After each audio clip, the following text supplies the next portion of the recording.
Uh,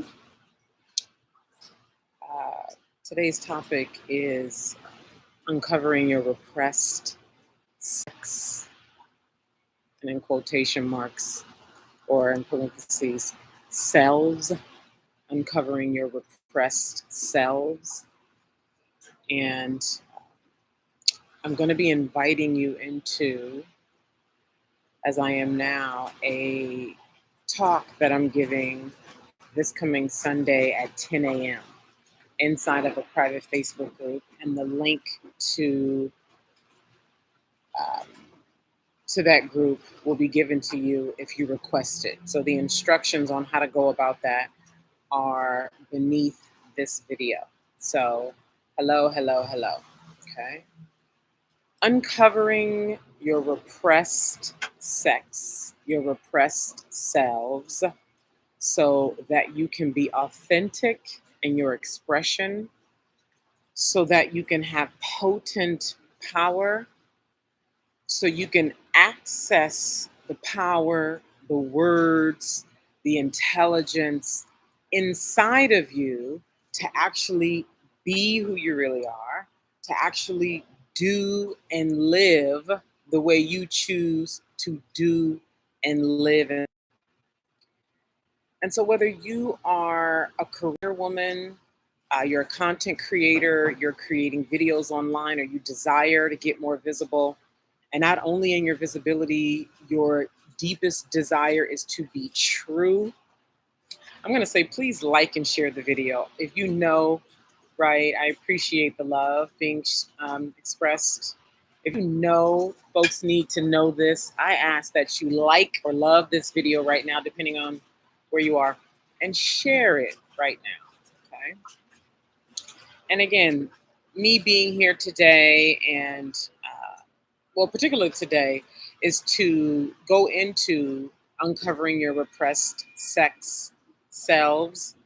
And that if you're ready to move through the gauntlet of becoming who you truly are, that you'll come to the talk if it speaks to you. That's happening this coming Sunday. And the details on how to join are with the link with this video. So I am outside, and you're going to hear people in the pool around me. There's construction being done, and it is a gorgeous sunny day here in California. It's gorgeous. It is gorgeous today, as it is practically every day. So, um, the unconscious, your unconscious self. Um, and another way to look at it is just looking at what your life looks like right now. If you were to just sit where you are right now and look around at your life, what does it look like? What does it feel like? What do you truly see for you? Not like this ideal thing that we like to like have these pie, but like look around. Like look at your home, your car, your bedroom, your bathroom, your toilet, your shoes, your handbag. How do you really feel about you right now? Like, how do you feel about who you are as a person? Deeply, like deeply, personally. When you're quiet, sit down quiet with yourself. What's your typical general sense about yourself? What is it that you desire that you yet to have in your actual reality right now? Mhm.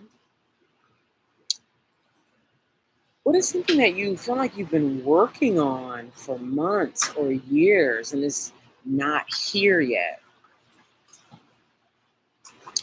What's something that has been a desire forever, but it just seems like out of your league? Like it seems like that's just like some pie in the sky shit that's really ridiculous.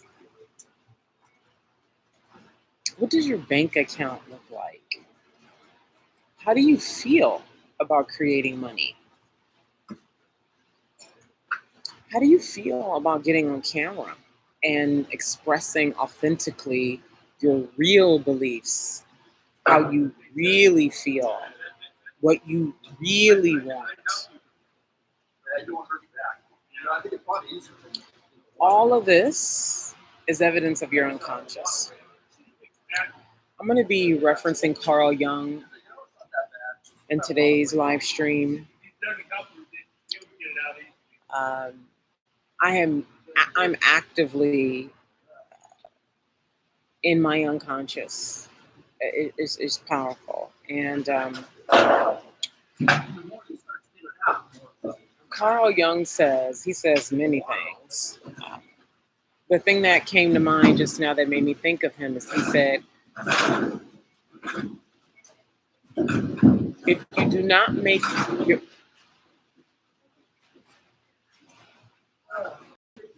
if you do not make your unconscious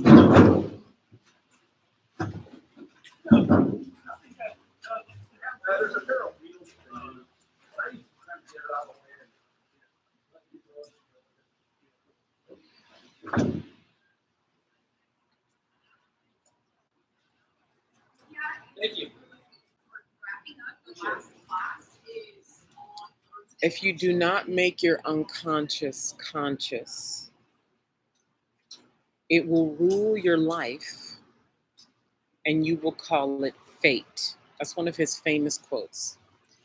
If you do not make your unconscious conscious, it will rule your life and you will call it fate.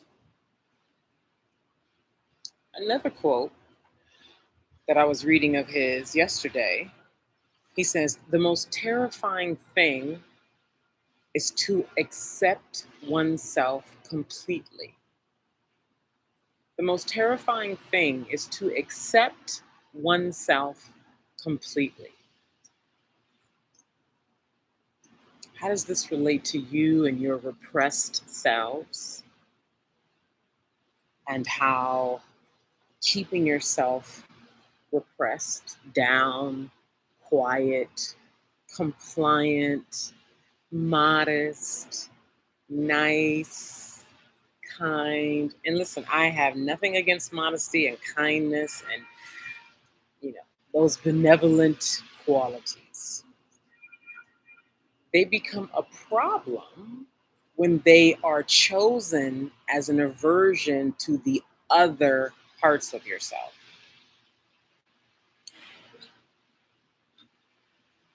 I love the interpretation of the meek shall inherit the earth that Jordan Peterson gives. The meek shall inherit the earth. That's often used by whatever. We don't need to get into that. But the meek shall inherit the earth is like this seductive phrase that makes people, that's used to sway people into a kind of be all these wonderful things, because in the end, that's how you're going to inherit the pot of gold at the end of life. That's your access to heaven. Be kind and benevolent and loving and all that other stuff, all that, dark stuff, that satanic stuff, that evil stuff.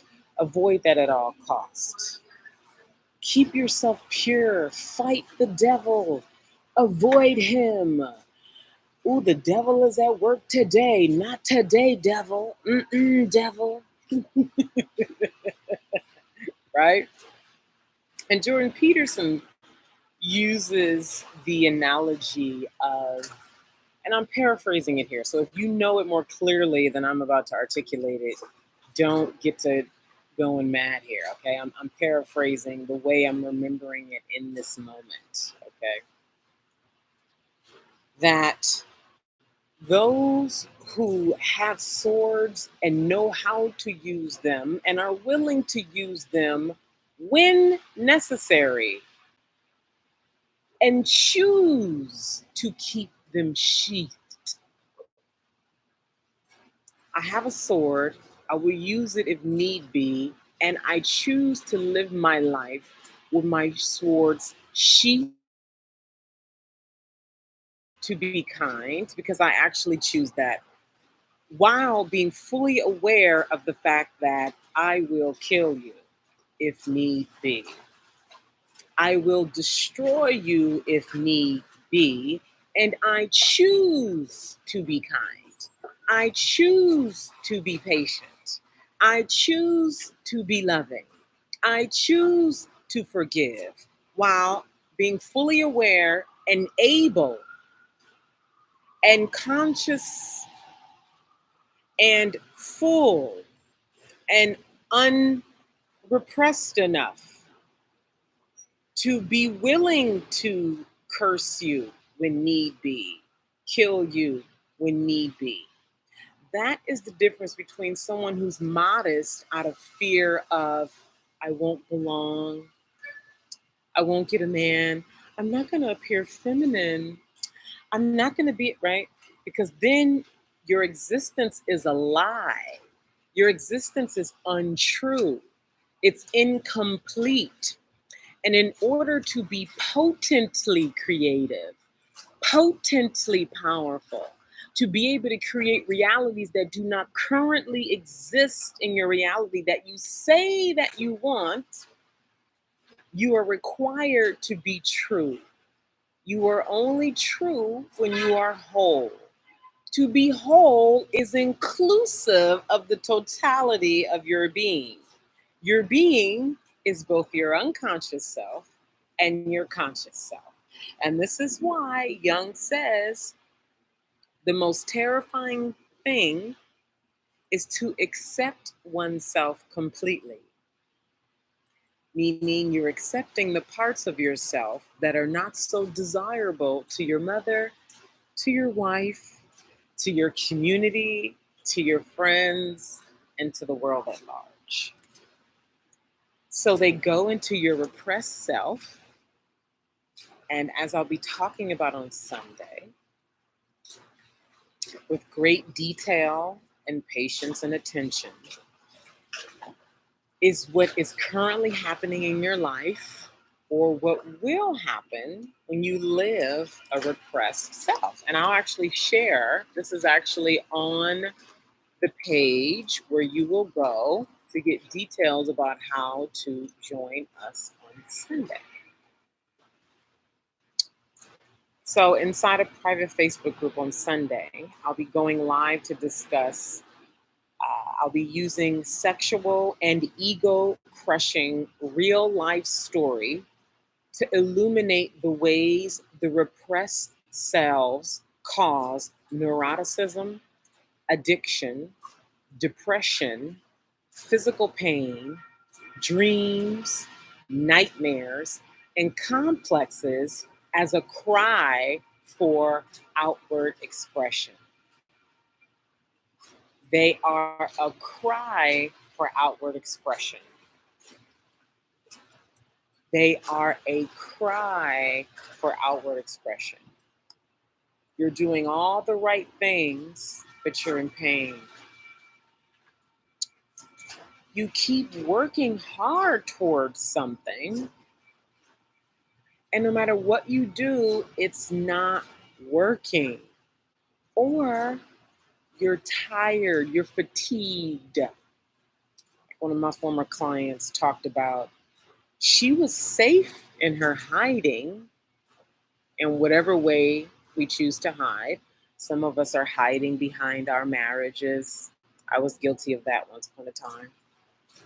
It's convenient, especially if he pays all the bills. I mean, right? And it's socially acceptable, right? So hide behind our marriages. We hide behind our kids. We hide behind, oh God, we are so sophisticated in our savagery. We hide behind, because I'm a good mother and I'm too busy taking care of these things. Right? We hide behind um, any kind of busyness. Well, with my work, I have so much going on. I'm so busy. I'm waiting for the kids to go to college. What are they going to think?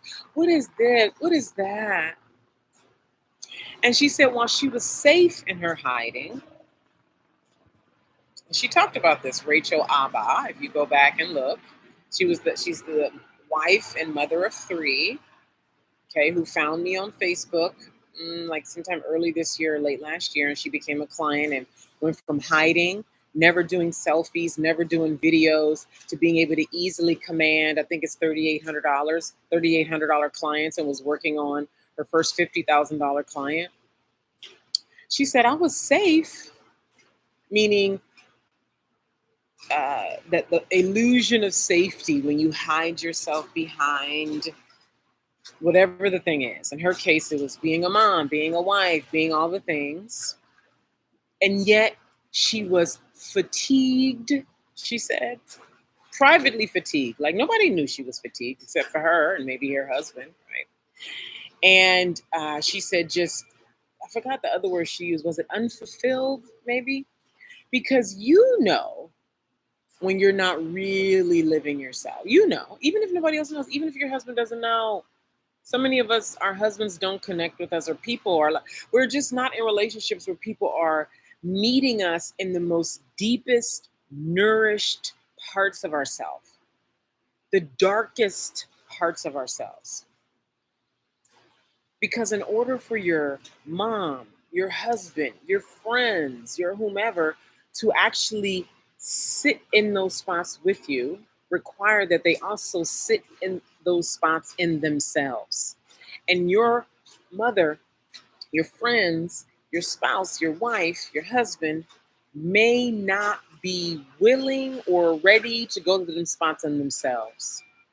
So there's constantly a dance in the relationship of what these agreements that we make on top of the truth of who we really are in order to maintain whatever we're looking to maintain so that we're in a relationship. Okay, that felt like too much or enough.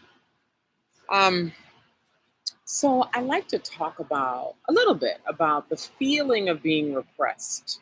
Can I go there?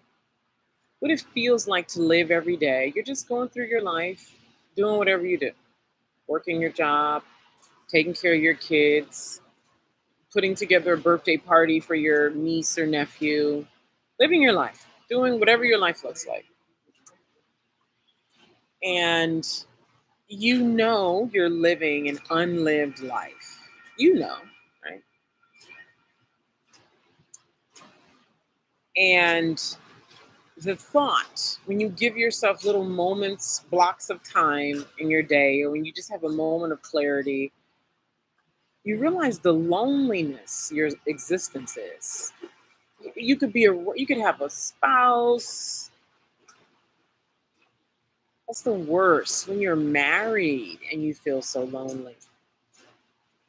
You have a boyfriend who you've been together, like, he's comfortable. You have a girlfriend, she's comfortable. And what makes them comfortable is they're completely okay with the you that they know that you are. They're completely okay with the you that they know that you are. And if they were to begin to experience and know the other sides of you, the other parts of you, it would just rock the boat. And so when you let yourself really think about it, you realize like it's a choice.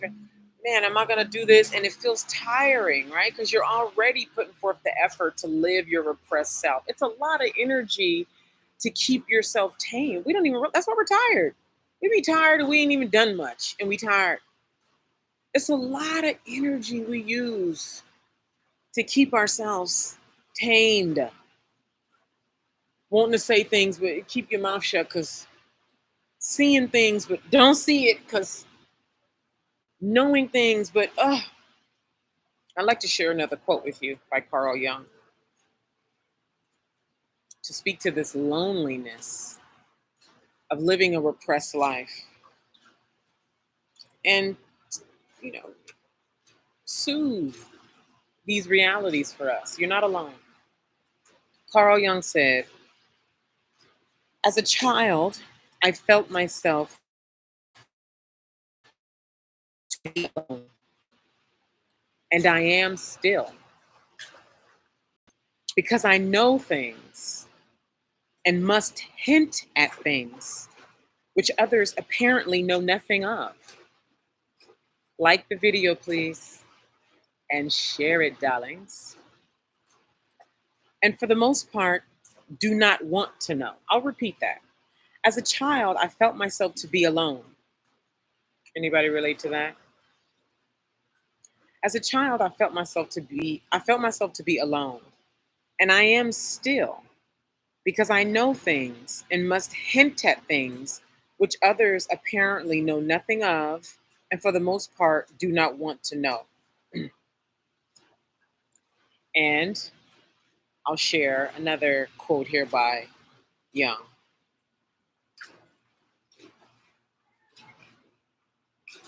Loneliness. We get at this. This is about loneliness.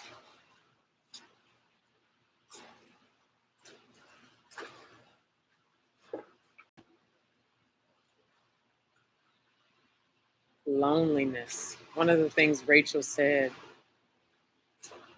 during our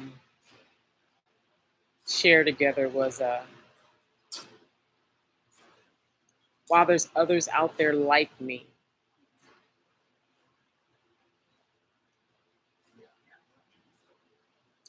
and I'd like to share a bit about my experience of being me.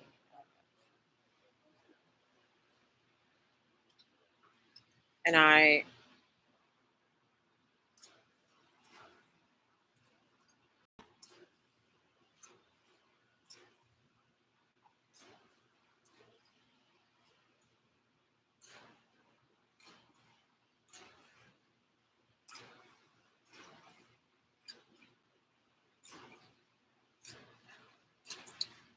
whichever way you go, meaning whatever you choose,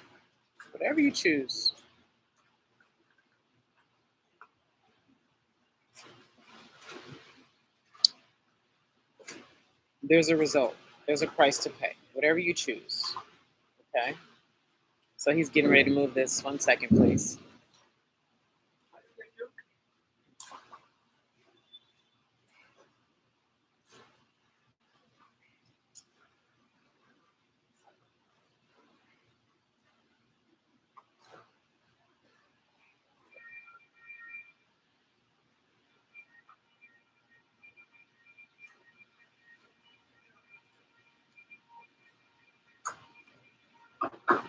There you go.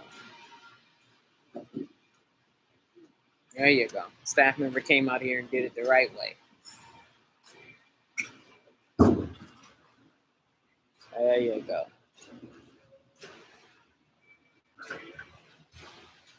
So whether you choose to deliberately, welcome to those of you coming into YouTube. Please share the video. Okay. Like it. Um, whether you choose to remain repressed or you choose to deliberately come out, okay? You choose to deliberately engage in practices that allow you to express, whether that's writing unfiltered for 30 days and publishing it, whether it's telling the truth to somebody you're in a relationship with where you normally would like be quiet for whatever reason, okay? Where you would say what you're sensing in your daily interactions with people just to start to clear the clogged channel of your expression. Clear the clogged channel of your expression. Clear the clogged channel of your expression. Makes me think of Kanye West. We're not going to talk about Kanye West. I'm using him as an example of expression and how what's okay and what's not okay to express is measured depending on who's listening, right? You may or may not know about a recent interview he did on Nori's podcast. That was what it was like 2.5 hours long.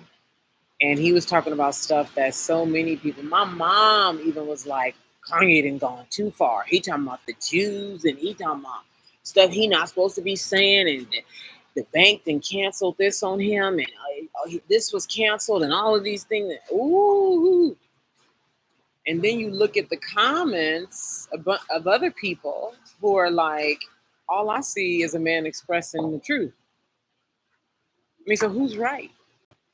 Like, who's, not that there is a right, but to show that everyone has a different idea of what's acceptable to express. What's acceptable to express. So when you decide to begin to clear your pathway for expression, maybe you decide to go live for 30 days talking about something that you have been scared to talk publicly about. Maybe you start having conversations with a parent, your children, your spouse, your whoever, because not communicating that is a psychic burden on you. It's draining to hold back, okay? And you decide to start expressing regularly. They may very well start clearing up their channels of expression because through your expressing, they feel a permission to express. And that brings you guys closer together. It's happened so many times. And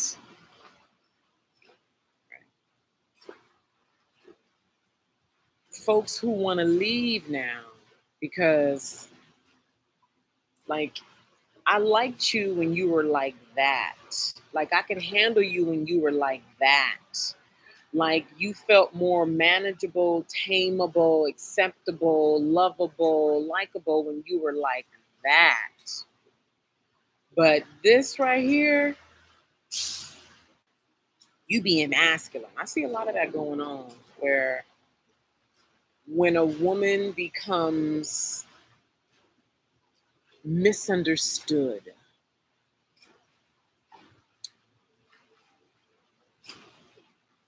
and I'm not saying woman means feminine, because we know men and women possess feminine quality, right?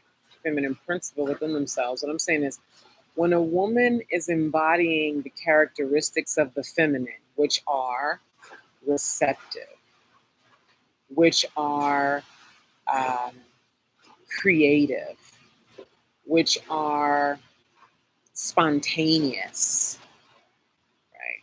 Which are unmeasured, which are spacious, unpredictable. And she's in the face of, whether she's in the face of it within her own internal reality and thinking about something, or she's in the face of a person, man or woman, who holds a dominant masculine way of being, they're going to have great difficulty being with her because the masculine, the dark masculine, or what we might call toxic masculinity, we can go argue with culture about that. But just dark masculine, a man who is not whole, right? He'll chastise her. He'll question. He'll look at her with suspicion as not manageable, as, because she's not measured. The masculine element likes to measure things. That's why you always hear men talking about data. They're turned on by and they trust data and numbers and predictability And look, I'm not saying we don't. Like, listen, you want to be able to predict you're gonna make $10,000 a month if that's your thing, right? You want to predict what you can create, what you can do, and yes.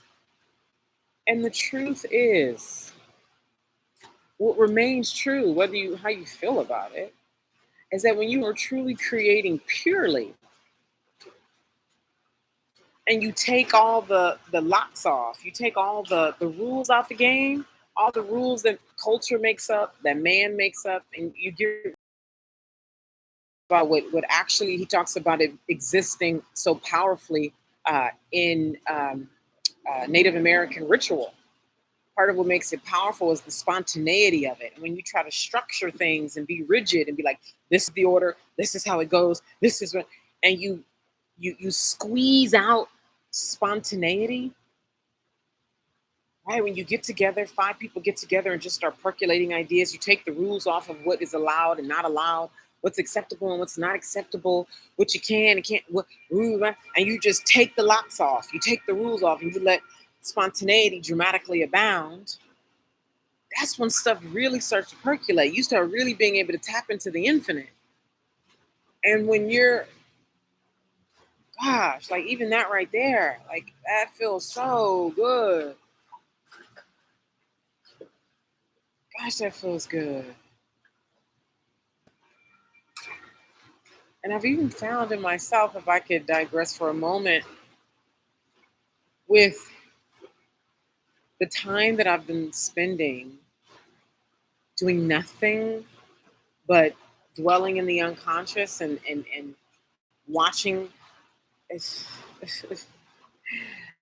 and allowing messiness to exist in my world, allowing lack of structure, lack of order, allowing the multitude of sensations and feelings that don't feel good. I've noticed that, I'm writing things down now because like now, like before I was so like before I retired from business coaching, I was so used to thinking about the next topic and structuring my mind and creating plans and being focused and organized, all of these masculine traits, and like rehearsing them, frankly, for years. Like, and my whole thinking would be in subject lines. Like when I listen to people speak, I'm thinking in subject lines. I had like trained my mind to do that. Very masculine, structured, planning, order, what's next, like on it, like right? Which is so, for somebody who's afraid to feel, for somebody who is afraid of the feminine, who fears spontaneity, who fears what could come out, what's going to happen, what is she going to say, who fears flow, who needs control because whatever the reason is, they need control. Um, yeah, who deals in lack consciousness or thinks in limitation, to be outside of structure, to be outside of order, to go with flow is very destabilizing and can trigger one. Okay. What was my point? Exactly. Right. Anyway, I just found that being in the subconscious is feminine. Okay. By the way, the subconscious is deeply feminine and is highly receptive. It does not put up blockers. The conscious mind is the part of you that's like, let me judge this. Let you watch a video, or you're watching me right now. Thank you for the likes. Continue to like and love the video and share. Like when you're watching somebody online, the way you're watching me right now, and you're like assessing them, and you're like, nope, yeah, right. That's all masculine, conscious, right? And the subconscious does not do that. The subconscious accepts whatever you give it. It's very, very receptive. And I just noticed as I've been spending so much time in this receptive state, like before I come on video now, I'm writing things down. I would never write things down before because I've worked it so much up here, you know what I mean? And I'm like talking more slowly often, and like my whole existence is just like I'm in water often. Like I spend so much time here at the club, and sometimes I'll just come and I'll like get it. Like last night, I came to an aqua class, aerobics, and then I got out of there. And what did I do? I got in the jacuzzi, and then sometimes I'll come and I won't even do a workout. I will get in the jacuzzi and then I'll sit by the jacuzzi because the women's lounge is so, my God, nourishing. There's lounge chairs to lay back. There's two saunas. There's a wet sauna and a dry sauna. So I get to steam and detox. There's showers, jacuzzi. We get to walk around naked. And then if I want to, I can come out here and get in the pool. And I've been spending so much time. Oh my God. And then I get to come poolside and read. I get to come poolside and be here with you all live stream. And I've been noticing how much I've been just appreciating the masculine so much because I love living where I've been living lately. Anyway, so that was a digress. That was a digress. Ah.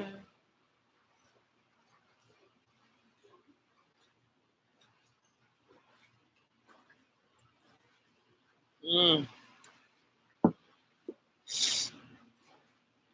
So this is the young quote that I started to share earlier, and I'm going to complete that about loneliness. And he said,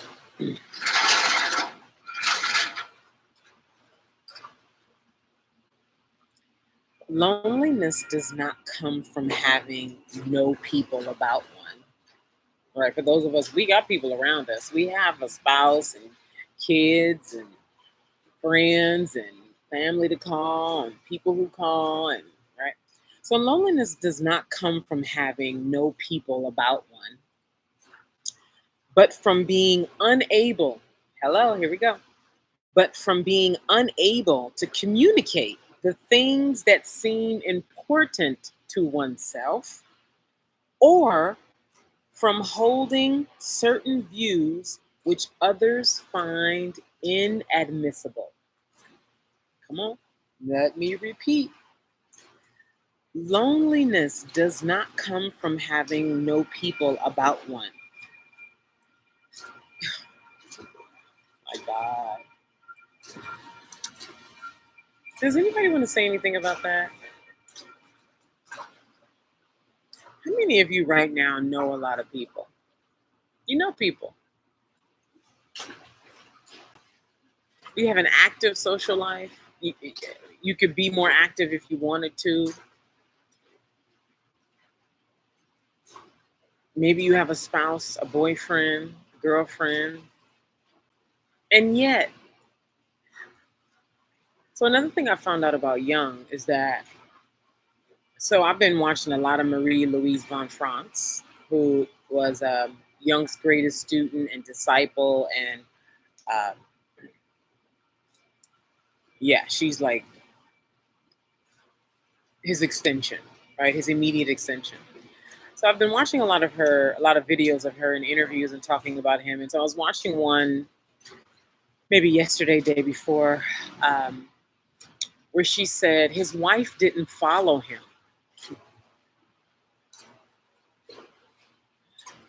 His wife didn't follow him. She wasn't particularly, engaging with him in his work, right? She was not. Now I read an article that says she funded him, right? But she was not particularly going to be the one who was going to support his work being involved actively. Okay. This is what Marie Louise von France said. She said that his wife did not follow him. She used the word follow. She did not follow him.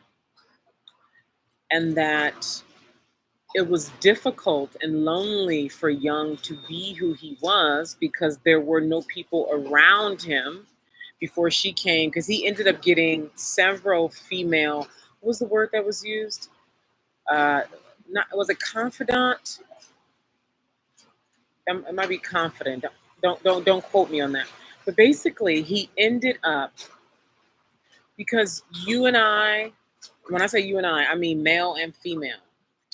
We are not going to develop ourselves to our most crystallized, realized self, the most self completely, which you and I are not going to crystallize. We're not going to become the wholeness of who we are without people in our lives who are not doing the same. So his wife wasn't following him. Therefore, there was a crystallization that was not going to happen. Other folks who were willing were required. Marie Louise von France, I mean, like, she was his right hand. I mean, when you just go watch the video, she's like the, oh my God, I love watching her. I love watching her. Whatever he told her to do, she did it. Like, she was highly receptive to him. She respected him greatly. They would analyze together. Then he had her live with another woman, and that her and that woman analyzed together, crystallized themselves. Okay. And then he had another woman who he would analyze with and work with. Okay. And that helped him crystallize more. This is why, and ultimately, this is what I have been like. For those of you who've been around, like, everything that I have done, it's a version of this. Like, you're not just watching videos on YouTube, doing little whatever you're doing by yourself. There's a place for solitude. There's a place for that for sure, right? Marie Louise von France, even talked about that your unconscious doesn't talk to you when you're around people, that you got to be alone and then it starts to talk to you. And I found that to be true. But for me, my unconscious does talk to me when I'm around people, when I'm not talking to them. That's something else. Okay. But if you're talking to people, obviously you're in conversation with them, so your attention is on them. That is a different experience. The point is that the being with people who are doing what you're doing, which is why Jung had Marie Louise von France live with this other woman so they could be together and be able to live in that spontaneity, right? Because you can plan to get with somebody for, coffee, you and her, but when you live together, which I started like trying to get women to live together in Miami in, like, what was that, 2014? I was promoting how many women? I can't even remember, but like 8 women or 12 women, maybe that was too many, live in a loft or a large house in Miami for a month or however long I was talking about doing it. So we could, and I just knew that in order for this maturation and this crystallization of self to occur, that we exist together physically. Yes, we have our time alone. Yes, we need space, a lot of it. Yes, absolutely. But that spontaneity, that where it's unplanned. You don't plan it. You just happen to be in the kitchen in the morning making your coffee, and then she comes into the kitchen just waking up, and she's like, I had a dream. And she's like, my dream was about this. And it makes you think of something you were contemplating earlier in the morning, and then you guys start pinging, and then somebody else comes into the kitchen, and then there's an electricity and you guys start talking, and then something starts to crystallize, and then something that only happens when you're physically in a space together and you are available for the spontaneity, versus living in these nuclear isolated existences in suburbs away from people and your day-to-day grind of this and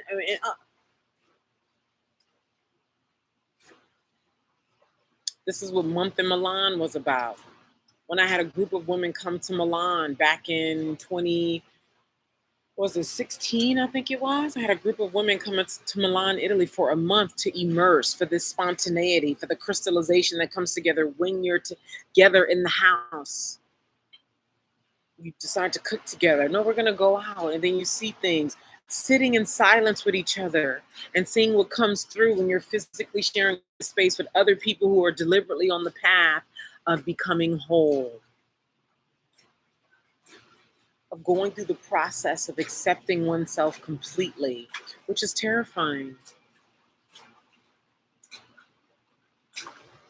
Hi, Kimberly. Hi, Jessica. Hi, Rochelle.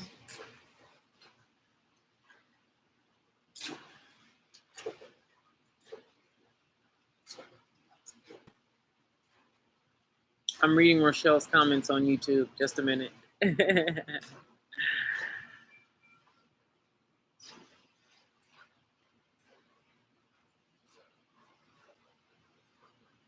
Yes, Rochelle, I get that. Absolutely. Thank you for the hearts. So, ah,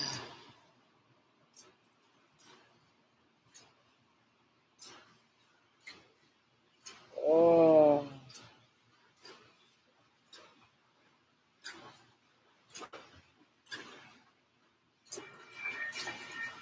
So I feel like I want to go into some alchemy and share with you what it was like for me to start to run this gauntlet of, like I said, clarifying so that you can express truly, and then graduating to the place where you can be so in acceptance of your own darkness. Ooh. Uh,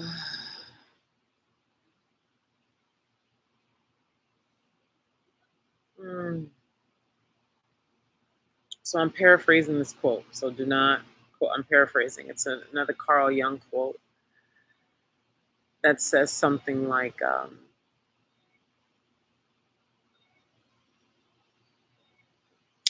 the greatest way to deal with somebody else's darkness is to be aware and in acceptance of your own.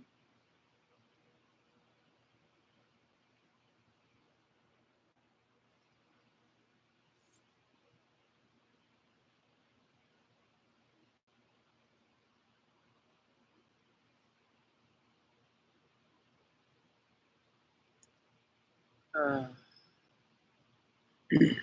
so as I was saying that,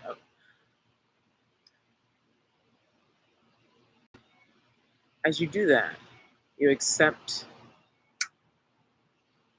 the violent parts of yourself. You accept the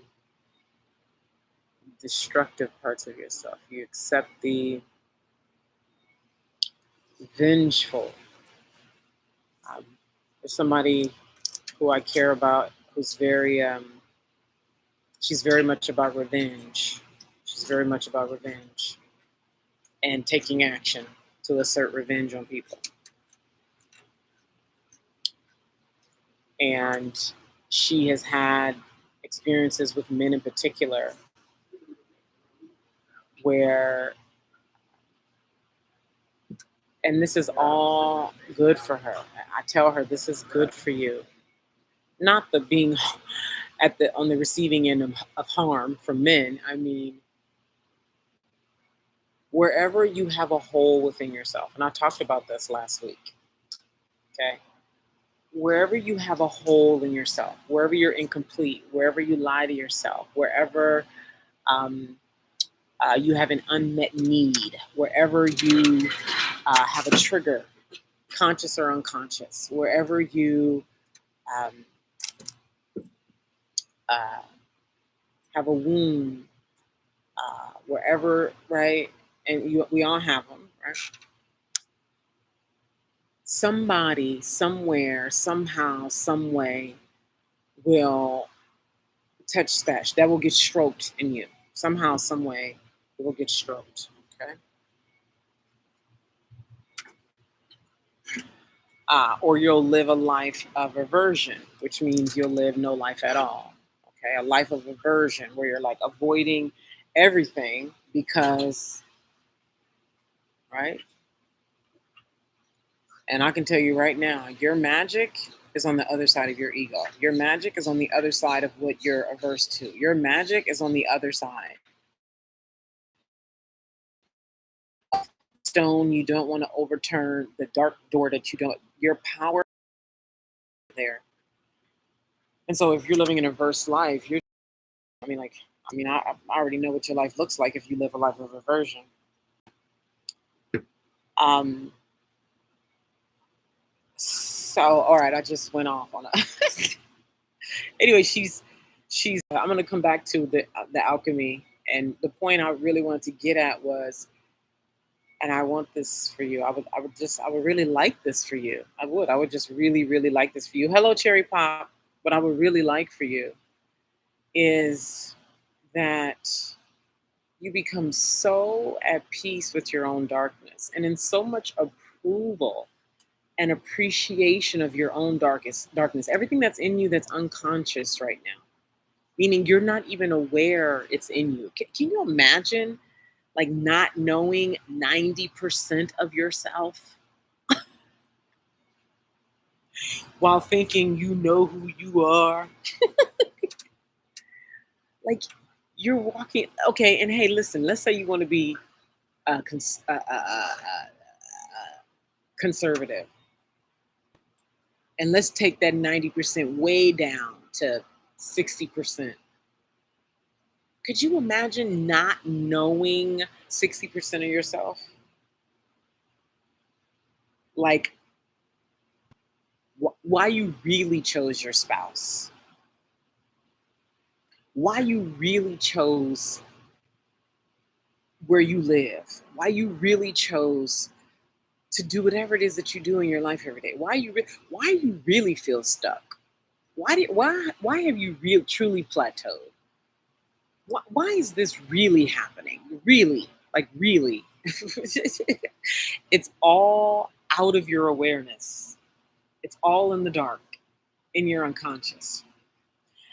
And so the work that I'm inviting you into to do deliberately, not where, because this is what happens for most of us. You end up getting screwed by a narcissist because there's a hole in you, something unconscious, a darkness in you, right? Like this person I care about. You end up marrying somebody, okay? And it goes right to some place that doesn't bring you into more life ultimately, right? Or the marriage becomes a hell of its own, right? You, right? Some consequence happens in your life that is to you, oh my God, it could be miserable, sad, broke, can't create, tired of being tired. And then the pain of that forces you to start to explore yourself. The pain of that then makes you go start meditating, start praying, start reading books because of that happened. So then what happens is your life becomes a very passive existence and you're not actually being deliberate, living your life on purpose. You're just reacting to pain. You're reacting to stuff you don't like. That's what most of us do, right? Versus deliberately saying, well, am I cool with what is right now? Am I cool with what is right now? Okay. And if you watch this far, you're probably not, right? Well, what's the problem, really? What's the problem? Well, I know I'm supposed to be living a different kind of life. Well, right? I want to be, I want to get over my sexual fear. I want to find out why am I in so much pain? I want to understand why I feel stuck and blocked, and why do I still hate my mother, and why do I not feel maternal toward my kids, and my pussy is dry. That's a big one, you know. Uh, uh, been fucking for years and you've never come, or you mostly have sex out of duty as a role, like because he expects you to do it, but it's not something that you sit and look forward to. It's not something that you like, oh, let me get something for the night. It's not something you think about, oh, let me plan this in a beautiful way. It's not something that your pussy get wet in the middle of the day thinking about your husband. You know what I mean? It's not, your life is not reflective of some deep, bright self inside of you that is true, you know? And you like, what's up? And you on Instagram scrolling, you might be watching a video like this, you doing things that's maybe you going to brunch with people, you doing cool little things with the people who but none of it gives you more life. None of it really speaks to that deep brightness in you, like the real life that you're looking to live. What time is it? 3 o'clock. Yay, I have time. I have a yoga class at 4:30, but I'm not going to be here until then.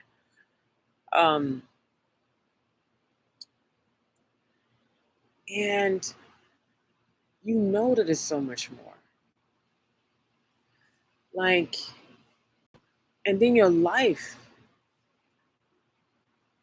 Man, I could go so far into this. And that's why Sunday exists. I'm inviting you into Sunday's talk inside of the private Facebook group, because I'm going to let myself really go deep on Sunday. I'm going to let myself swim down into my unconscious on Sunday. I'm going to let myself, and this is in service to the point of running the gauntlet of your unconscious and using that material to create your life. Using that material to understand what your needs actually are. So you don't become reactive because now your back hurt chronically. Now you got chronic migraines. Now you constipated, but you so-called eating right? You got this low-grade depression. I want to read something to y'all about depression. Ooh, amen. Come on. Amen. How many of us be walking around with this low-grade depression, girl? Ugh, and it's just normal. It's just normal. I've had clients that'll be like, I just realized I'm depressed. And it gets so normal. You just living your everyday life doing the things you supposed to do. I'm so sorry, you guys. I'm just so sorry. I'm sorry. I apologize. I do apologize. I have so much compassion for that. It's just, let me repeat this book right here. This is why I encourage y'all to go get this book, Into the Heart of the Feminine. Let me make sure y'all can see it on YouTube.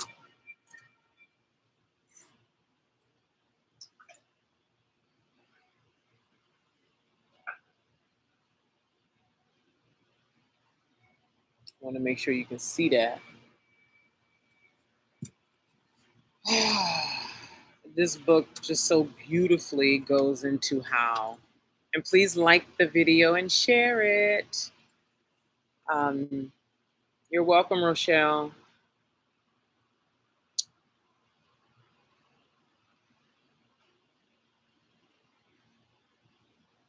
Yes, there are exceptions. Okay, there's always exceptions. But when I'm talking culturally, meaning like the dominant culture of, let's say, America, a respect for the feminine, a respect for feminine qualities and principles is devoid. It's void. It's void. So the space that you need, even that men need, right? We're robbed. Like men, I was watching Dear Future Wifey. Shout out to Dear Future Wifey podcast. Some of you may know of that podcast. And he had a brother on there. I don't remember his name. I've seen his face, but he's a therapist. I think he's a former like football player, and he is like does therapy or counseling or something like that. And it was the host of the podcast, Essence Atkins, and then this guy whose name I don't know. And it was about relationships and just understanding each other. And she told a story about, and I'm going to get to the alchemy. I haven't forgotten. She told a story about how she was, Essence Atkins is famous, and she was talking about she was dating this guy, and it was her birthday, and they went to New York for her birthday, and they just had a fabulous like 3 days in New York, and they did all these wonderful things and had such a great time. And she said on the flight back to, I think, Los Angeles, she was sad, and she said she was sad because he didn't buy her a gift. And he said to her, well, what can I get you that you don't already have? Right. And she said that made her sad because he was looking at it through just a money lens. Now, that could be broken down to the fact that in a patriarchal society where masculine traits and achievement and doing, hustle culture, and all these things are revered, a lot of men don't know who they are. They don't feel. And they think that the way you're going to get pussy, respect, submission is money. And we're all in this toxic cycle. And the therapy guy who was on the couch, because it was Essence Atkins and this therapy guy on the couch, fine black man, dark, okay. He spoke to her saying that, and was saying that a lot of men don't realize that regardless of how accomplished a woman is, no matter how much money she has or famous, in Essence's case, famous, no matter what right? At the end of the day, you need to know that woman. She wants to look, because Essence was like, he was a writer. I would have loved a poem from him. I would have liked for him to write something, you know? And this powerful black man was, he's one of the unusual ones, meaning like he knows things that he embodies things that the average man is not, right? But I know a lot of men are learning and cultivating and coming around. And he used a word that I was been using about men with my awareness of men, the average man, right? Because obviously not all, right? Um, they not out here. They not, And then the host asked the black man, what do you think? Why do you think that is?" Referencing men. Why do you think that is? That they not out here? They don't know. They not. And he said, "I think men have been left behind. They are uncultivated," is the word he used. They are uncultivated. They were left behind.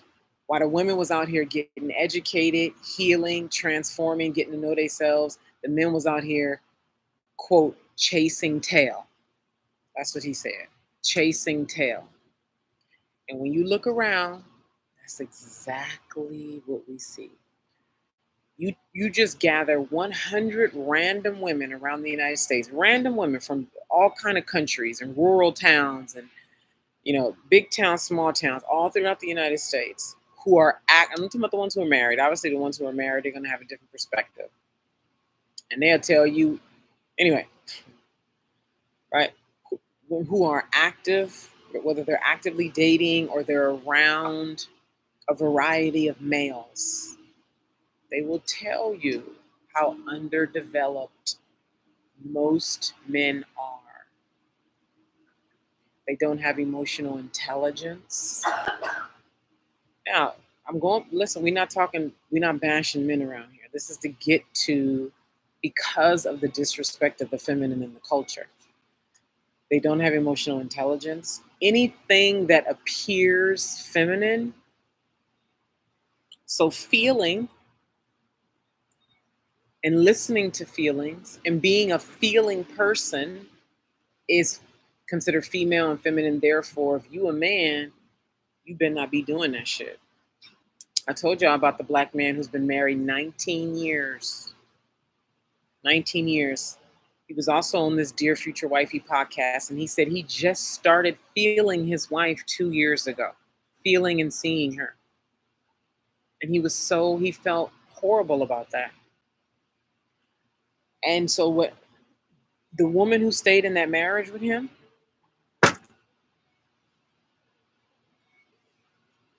she becomes the average married woman who has kids and is on the outside looks good. She looks modest, wife, but her pussy dry. She don't know who she is. She's not complete. She's not fulfilled. And then this is where this low grade depression that I talked about just becomes normal. And because it's so in the culture, it becomes normal. It becomes so normal where you in the women's locker room and it's a chat behind, oh, how marriage is and how men are, and then it becomes just this normal joke of how, oh, the wife, huh? Oh yeah, we need the man cave to get away from it. It just becomes socially normal to live with the symptoms that happen as a result of a disrespect of the feminine. It becomes normal to live with the symptoms. Hear me. It becomes normal. It becomes normal to live with the sick symptoms of disregarding the feminine. And we crying for our husbands to feel us. We crying, we feel alone, like Carl Jung says here in this quote, loneliness, and then we can't say what we want to say because who we were to marry him is not who we actually are. So then we have to be that character through the whole marriage, which means we got to cut off our throat and our expression. So then when we cut it off there, we cut it off everywhere. We cut it off in our ability to do videos online. We cut it off in our ability to say what we really want to say, live how we really want to, right? So then what happens in this, like what is said in this quote, loneliness does not come from having no people about one, because you sleeping in the bed with them every night. You got kids and brunch and mama and all of that, right? Loneliness does not come from having no people about one, but from being unable to communicate the things that seem important to oneself, or from holding certain views which others find inadmissible. How many of you are actually saying what you really want to say to the men in your lives? And knowing that if you do, he gonna tell you, Lord knows. Like he said he would tell his wife, yeah, when you cut out all that feeling shit, then maybe we can talk. When you cut out all that feeling shit, then maybe we can talk. He was disrespecting the feminine element of feeling. Carl Jung calls it the feeling function, right?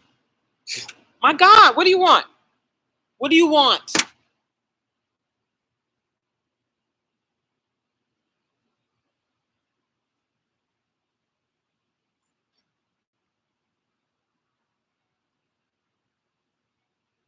My apologies.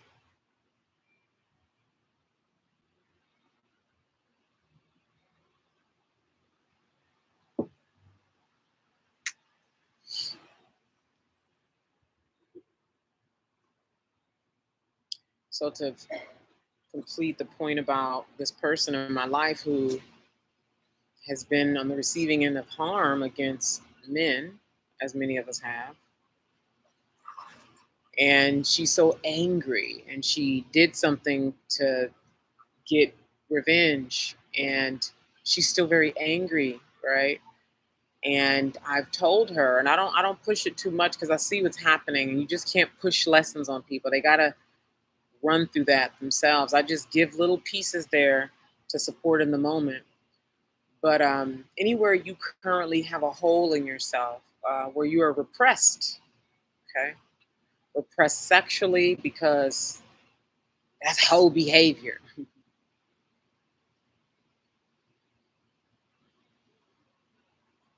Stuff runs so deep and it's so normal. Ah, um, you're either going to be averse, which means you're going to live a partial life, which means you collapse inside. Things dry up. The abundance and the juiciness and the technicolor of life diminishes when you live in aversion.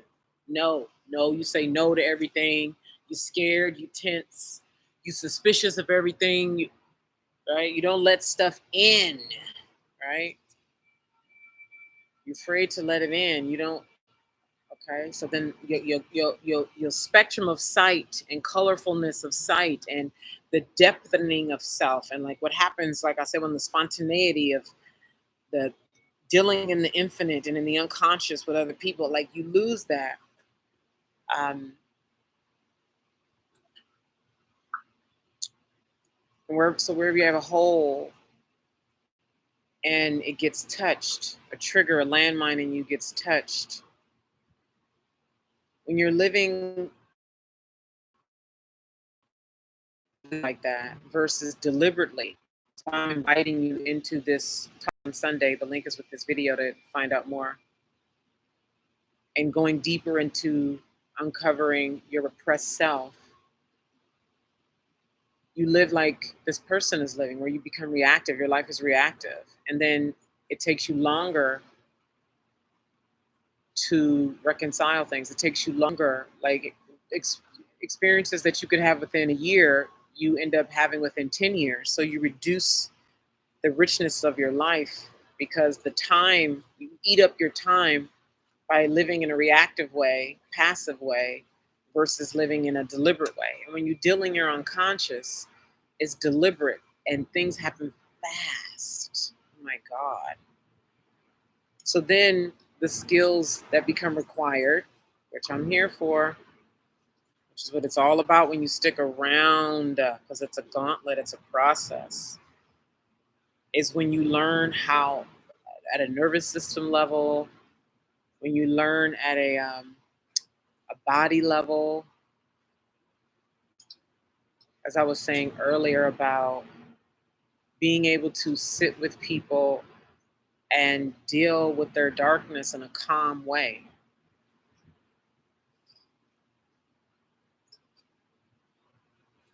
I feel like that's later. So there you go. Uh, this is the value of being deliberate about dealing in your unconscious. Okay.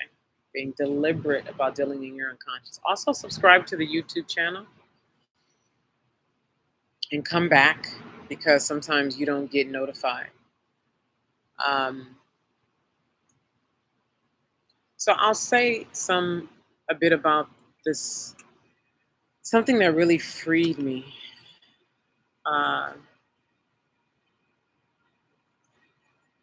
so good. Before I go into this, I'll share something, another quote from Jung. He said, "There is no coming to consciousness without pain. There is no coming to consciousness without pain." Oh my God. There is no coming to consciousness without pain. I remember earlier I said, you're going to choose and live with the consequence one way or the other. So here's the thing. First of all, we're already in pain, a lot of us, right? We're already in pain, right? So you hear that, like, I don't want to be in pain. Well, we already are living repressed, right?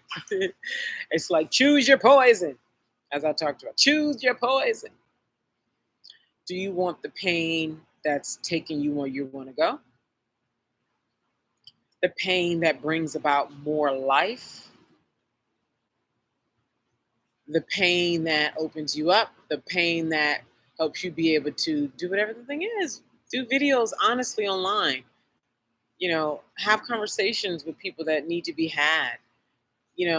Have a career that's more rewarding and all the things, right? Or the pain of repressed. And now your chest burns and your back aches. 15 years of holding the pain, and you only have yourself to blame if you continue to live this way.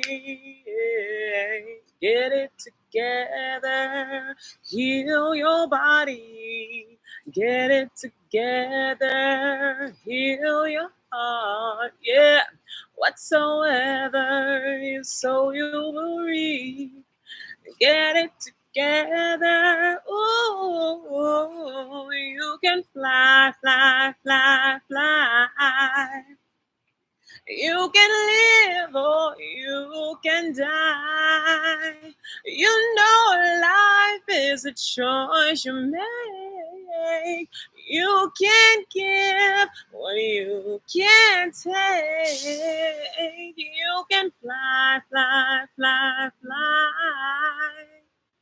You can fly, fly, fly, fly. You can live or you can die. And taking it a step further, you die to live. You die to live. The power comes when you do it on purpose. The speed comes when you do it on purpose. The fulfillment comes when you do it on purpose, not reactive, like waiting and sitting back and right. And you see the, did you hear the nuance there? Waiting? Well, yeah, there's a place for waiting. Right? Oh, that's a nuance. Yeah.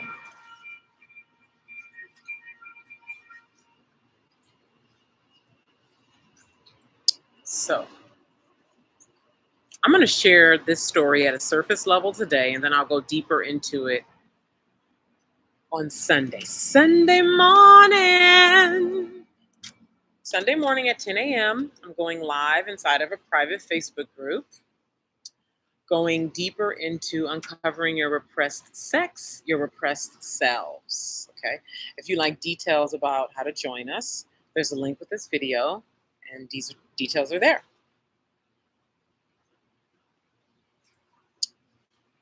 So, in 2012, at the end of 2012, early 2013, I started praying for the next level in my career as a coach, transformational coach. End of 2012, early 2013. I could feel that there was something more for me, but I didn't know how to go about it, right? Like perhaps you know there's more, you want more, but you're in your bubble of your life, right? You're in the frequency that you're in. And like Einstein said, you cannot solve a problem at the same frequency and the same thinking which created the problem, right? So it's like I want more. I know there's more, but I don't know what to do, right? So I started praying. And that prayer, I'm gonna fast forward it. Like I said, I'll go deeper on Sunday, but fast forward it, fell into depression, ended up in my mom's house drinking myself to sleep.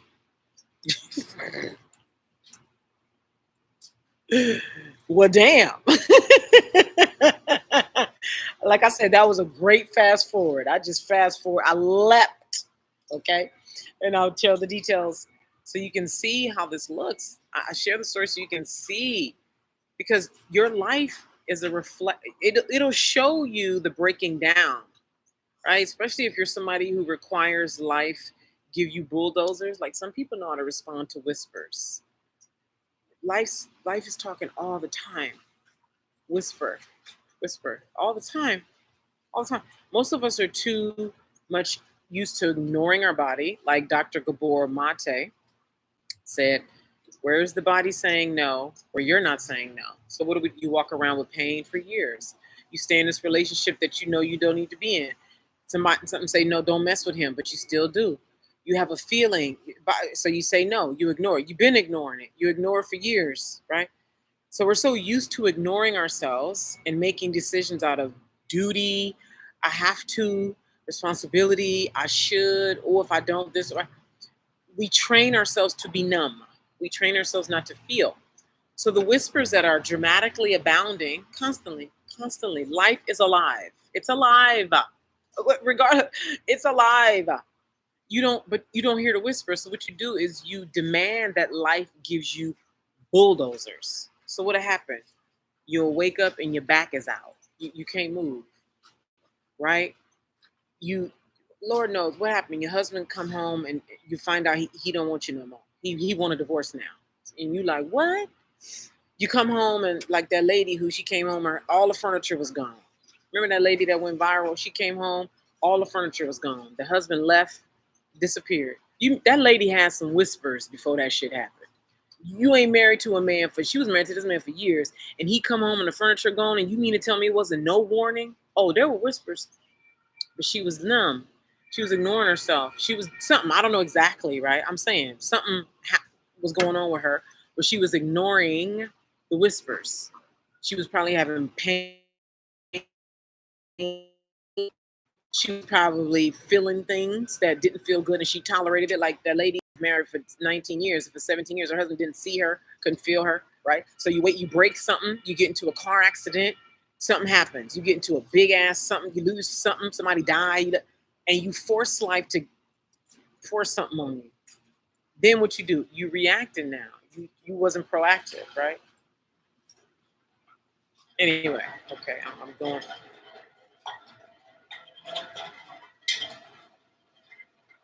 So what happened? What had me drinking myself to sleep, sleeping on my mom's couch, was I had been running from my voice. I had been running from what I knew deep down that I didn't have language for, that I just knew, like many of you know. I was scared. I was so scared. I was so busy running from myself. Oh my God, I was so scared. And this is the thing about living in a society that punishes women for being real women, punishes women for being full.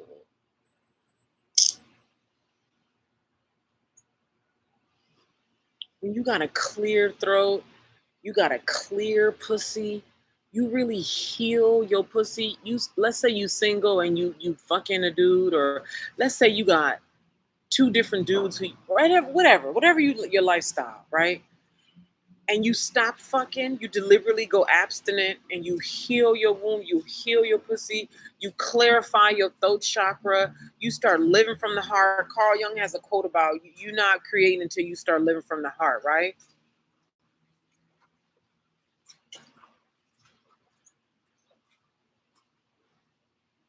You do this work that so many women have done, are doing, which develops you. Then you start doing unconscious work. Oh my God. Where you start seeing your own darkness. See, this is the beauty of being single.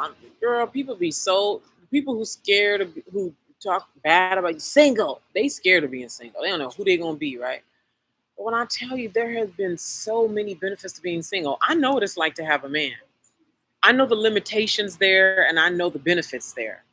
One of the benefits of being single is that unconscious work that you can do when you with somebody and they not doing that work, that right there creates a divide. You guys start living in different worlds because you're doing unconscious work. He's still living at upper levels of shallow levels, right? So you having breakthroughs and wide open awarenesses that if you were to bring them to him, he would listen to you because you his woman, right? But he's not with you in it. Like Carl Jung's wife wasn't in it with him like that, you know? She was doing her own thing based on what was important to her, you know? And he needed these other women to come in and like complete and advance his process, you know?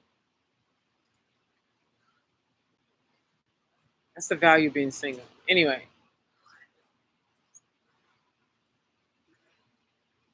so I'm fast forwarding again. One of the things that I started doing, I'm getting to the alchemy now. I started writing things. Oh my God. And this is why I said some of you may start writing. There's so many ways to tap into your unconscious self, your dark self. I started writing without a filter. Not writing for who's going to watch this, who's going to read this, not writing in a filtered way, like editing it while I'm writing it. I just started writing what was true to me from my dark self. That's it. No plan, no. And in that, I decided to start publishing it. What was I looking for? Freedom. I was looking for freedom of expression. I was looking to get out of this hole. I didn't know what I was. I don't know. I just wanted to get out. I wanted out of this hole. I wanted freedom. I don't know. I'm running. I'm scared. Nobody gets me. People who were my friends before I fell into the depression, and I finally was ready to talk because I didn't talk to humans for a while. Like I was ready to talk, and I would talk to them, and it was like in one ear, out the other. Like they couldn't even hear me. It was like, and that sent me into another kind of like young. He was working with Freud for some time, and they were like pinging, collaborating. But that's also two men, right? And they split because then they started to disagree on things, and Jung was coming into awarenesses that Freud disagreed with, and they split. And during the split, Carl Jung went mad. He went into isolation. And that's what happens when you're alone. And because Carl Jung talks about how the unconscious will, when you know, which is why he encouraged Marie to live with this woman, because he's like analyzing is not meant to be done alone in a silo. Um, Going mad. Some people don't make it out. You know. Um, so I started writing totally unfiltered, and my shit was the blog is actually still up. You know. And so I started writing about all kind of my dark, like even some deeper parts of the sexual trauma I've experienced. Uh, all kind of shit, like just filthy, rotten, the shit that's in your dark, that's not socially acceptable. Period. That's it. The shit that's in your dark. You know what I mean? The feminine parts of a man that he's not supposed to feel, that he's not supposed to think. You know, um, everything that's unacceptable, and a lot of it you're just not even aware of it right now. You're just not even aware of it right now. That's why unconscious means unconscious. It's dark. You don't know it's there, but it's making you choose the people in your life. It's making you live in your corner. It's making you move how you move, right? And most of us don't care to do something until our life starts breaking. And so the benefit, the consequence of me writing in this way and then publishing it, because that was where the part of the alchemy was just straight up writing it without a filter. That was part of the alchemy. And that lightened my load so much, right? Just getting it out. Gosh, just getting it out. Then publishing it, it just took the alchemy to a whole new level. When I say alchemy, for those who may not know, the purification and the clearing up of the throat, the binds that fear had on me of what will people think, because that's most people. That's the bind most people are in. What are people going to think? I'm going to lose love. I'm not going to belong. I'll be attacked. So publishing it took it to a heightened level of benefit for me, and breaking those binds of fear of what will people think. And then the next level of really learning how to be.